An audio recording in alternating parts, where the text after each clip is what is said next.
In this tutorial, we will show you how to search by scripture passage in ATLA. And so you might initially think that it's best to use this scripture tab up here.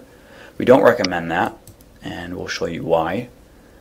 If, for example, we wanted to search in Genesis, we can click Genesis, and it will, by clicking that, we'll get any article that has anything to do with Genesis. And obviously that range is far too broad to be useful. We don't want to sift through over 5,000 articles. And so we can expand it and look at all the different chapters in Genesis. So say we want to look specifically at chapter 1, we can click on that. But again, this is still far too broad. We're getting anything that has to do with Genesis 1, any verses in there. We're not able to specify the specific range of verses we might be looking for. So that's not very useful. So we go back, we can specify even the verses. And so let's say we click verse 1. Unfortunately though, we're not able to specify the range of verses. So we just have to click one verse. We'll click verse 1. And that's still quite a bit. Obviously this is much more specified, so this is going to be a little bit more useful for us than the other ones. But we're not able to specify the range of verses. So instead we recommend using the index. So if we go under the More tab and click Index, we'll be brought to this page.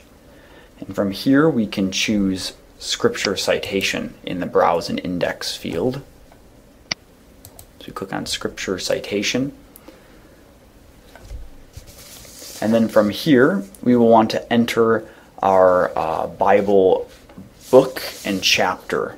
So let's, for the sake of illustration, use Romans 5.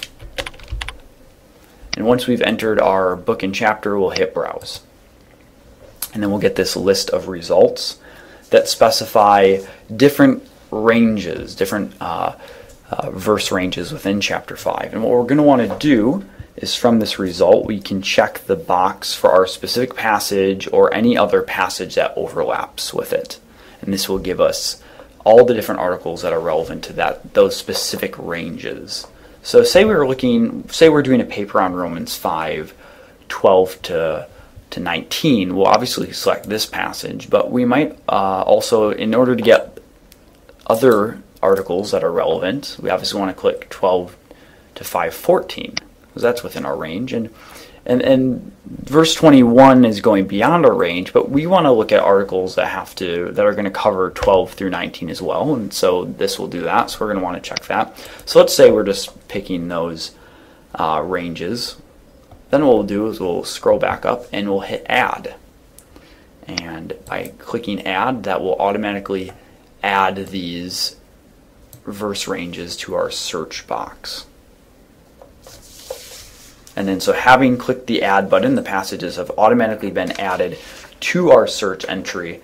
So now we'll process the search by clicking the Search button. And so that gives us 71 articles. That's much more reasonable. It's still a lot, but we're able to have greater specificity this way. And so that's going to be much more useful as we are trying to search for articles for a paper or any sort of research project on a specific passage.